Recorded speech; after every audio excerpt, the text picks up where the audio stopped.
जय हनुमान ज्ञान गुण सागर, है कपीस तीनों लोग उजागर। रामदूत अतुलित बलिधामा, अंजनी पुत्र पवन सुत नामा।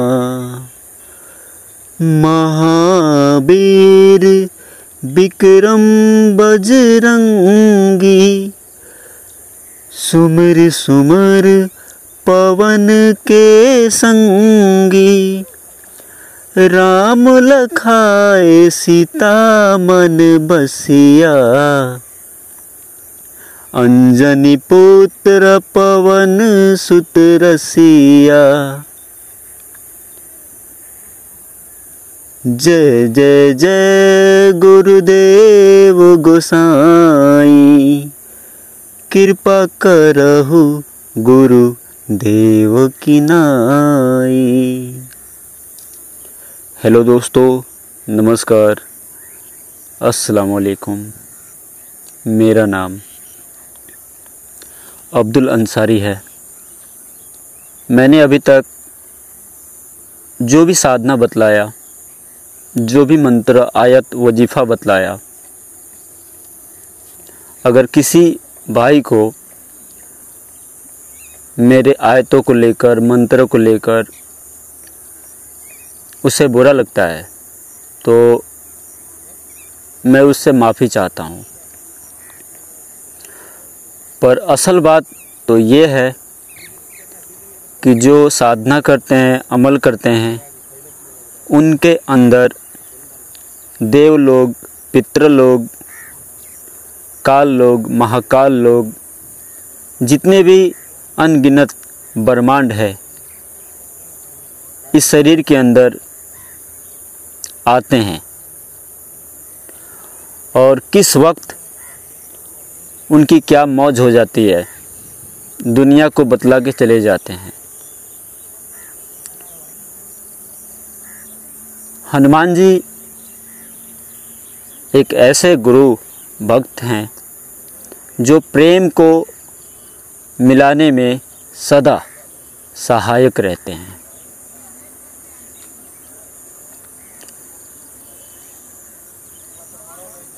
एक लड़की गंगा स्नान करने के लिए गई। अब एक लड़के को उस लड़के से प्यार हो गया और वो लड़की माँ की बहुत बड़ी भक्त थी। तो वो लड़का क्या बोलता है अपने साथी को कि आप पानी में छलांग लगा दो। और वो नहाने जा रही है तो चुपके से पैर उसके खींचने आप लग जाना तो उसको लगेगा कि मैं अब डूबने के लिए जा रही हूँ। तैसे ही मैं उस पानी में छलांग लगा के उसको बचा लूँगा और वो मुझसे प्यार करने लगेगी। तो उसके साथी ने सोचा अब इससे दोस्ती की है तो क्या करें, इतना तो करना ही पड़ेगा। पर उसको इच्छा नहीं हो रही थी कि उस पानी में छलांग लगाया जाए। तो वो जय श्री राम बोलकर पानी में छलांग लगा दिया। अब वो लड़का वो भी साथ साथ पानी में कूद गया। जब उसके पैर खींचे जाने लगे तो जब उस लड़की को उस लड़के ने बचा लिया तो वो लड़की क्या कहती है, सारा का सारा नाटक तेरा ही है। वो पहले से ही जानती थी कि सारा का सारा नाटक तेरा ही है। तूने ही पहले भेज कर मेरा पैर खिंचवाता है और फिर मुझे बचाने के लिए आता है ताकि मैं तुझसे वो भोग देने लग जाऊं जो तू चाहता है, वो सारी चीज़ें देने लग जाऊं जो तू चाहता है। तो अब वो कंफ्यूज हो गया। अब सोचा ये तो पहले से ही जानती है, अब तो इस पे कौन सा मंत्र मारा जाए कि ये मेरे प्यार में वशीभूत हो जाएगी। तो उसने क्या सोचा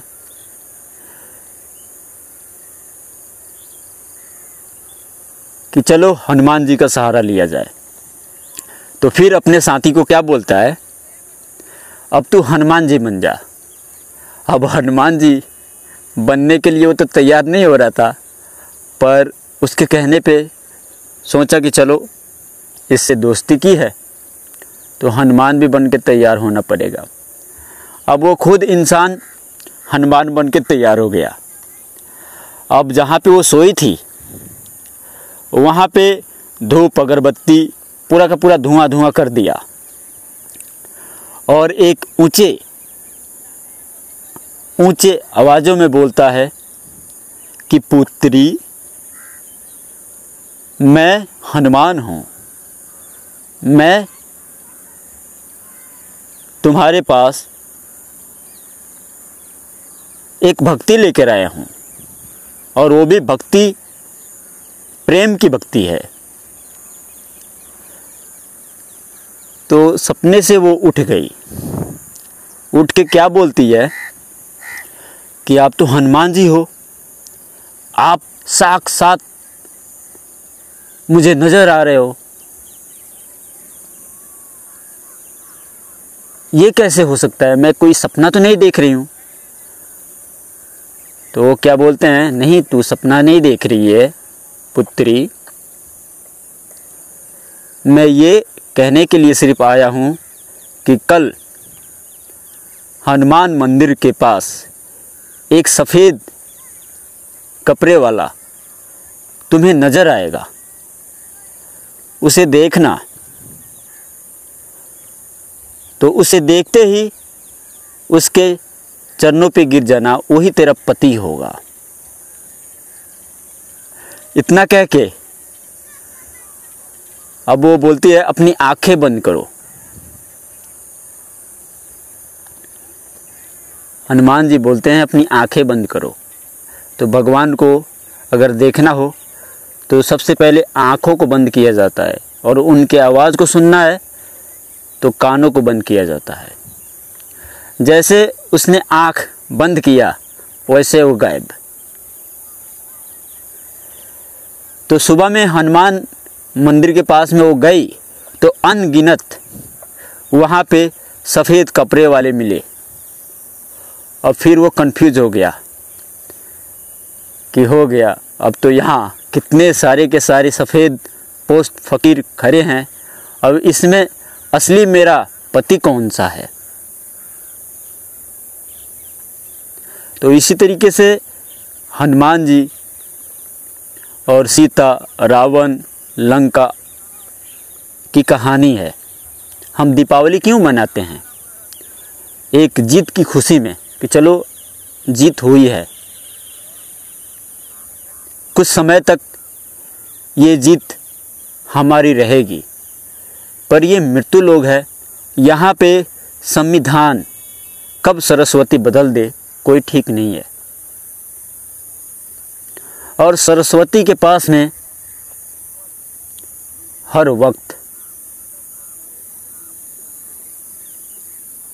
एक ऐसे फरिश्ते रहते हैं छोटे रूप में जो आपके चरणों में वो कभी भी आपके चित्र में दिख जाएंगे।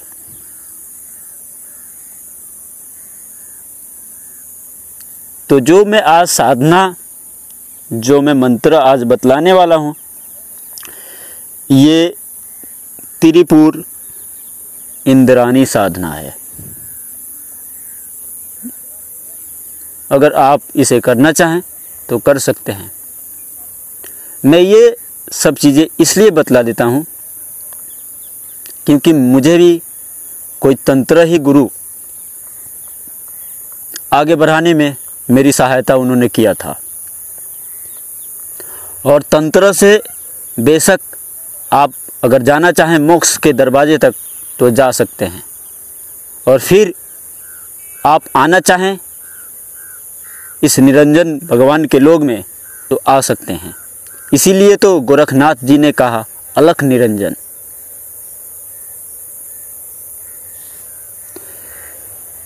इतने सारे मच्छिंद्र नाथ ने साधना किया, तपस्या किया, वो अपने शरीर को सूक्ष्म बना के कहाँ कहाँ ले जाते थे। तब उन्होंने सोचा कि मैंने भोगों को नहीं भोगा, शादी नहीं की, तो क्या ऐसी कारण हुई कि उन्होंने शादी कर ली। कहते हैं ना कि मतलब लड्डू खाओ तो भी पछताओ, ना खाओ तो भी पछताओ। तो उसी तरीके से ये मृत्यु लोक और देवलोक का विधान है। अगर हम कहीं जाना चाहते हैं तो सबसे पहले तो देखें मोहम्मद साहब ने अल्लाह ताला को स्पष्ट रूप से देखा या नहीं देखा वो तो वही जाने, पर वो सिर्फ इतना ही कहते थे कि एक पर्दे के पीछे वो हैं और हवा से वो बात करते हैं।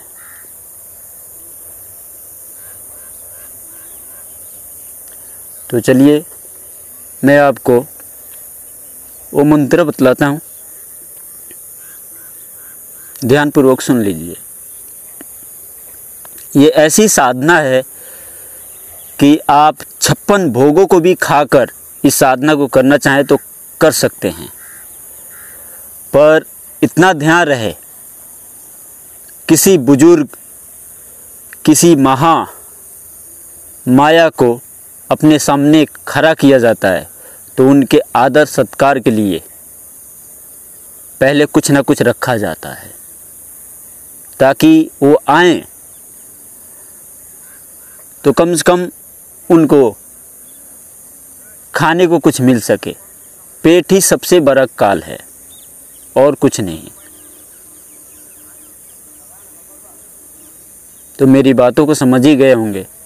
ये साधना आप चारों दिशाओं में कहीं पे भी घूम के कर सकते हो, और सरस्वती को अगर ढूंढना हो तो आकाश में भी ढूंढ सकते हो।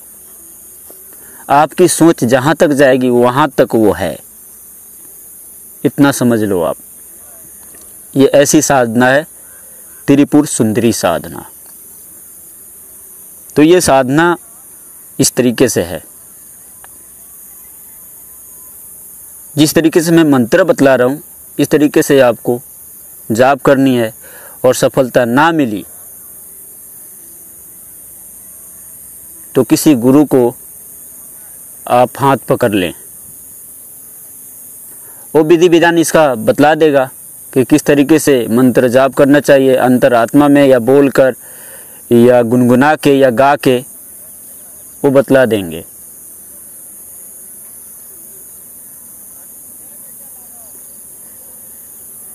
बिस्मिल्लाह अल कुरानी अरसिल हकीम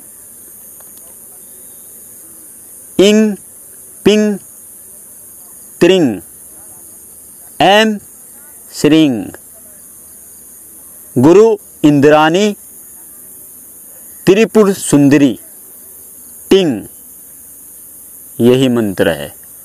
ये ऐसी देवी हैं, ऐसी कला की एक देवी हैं कि कोई बांग्लादेश से आपके ऊपर अटैक करने वाला है और आपको खींचना चाहता है तो भी आवाज़ आएगी आमी तुम्ही को बालो बासी। सारे के सारे वर्ड को पकड़ने वाली ये देवी हैं। तो उम्मीद करता हूँ ये आपको बातें समझ में आ जाएंगी, मेरी साधना आपको समझ में आ जाएंगी।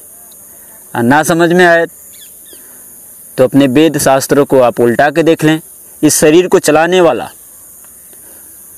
3 शक्ति ऐसी है मुख्य रूप से जो आपको सही दिशा बतलाती है। इंगला, पिंगला, सुषुम्ना।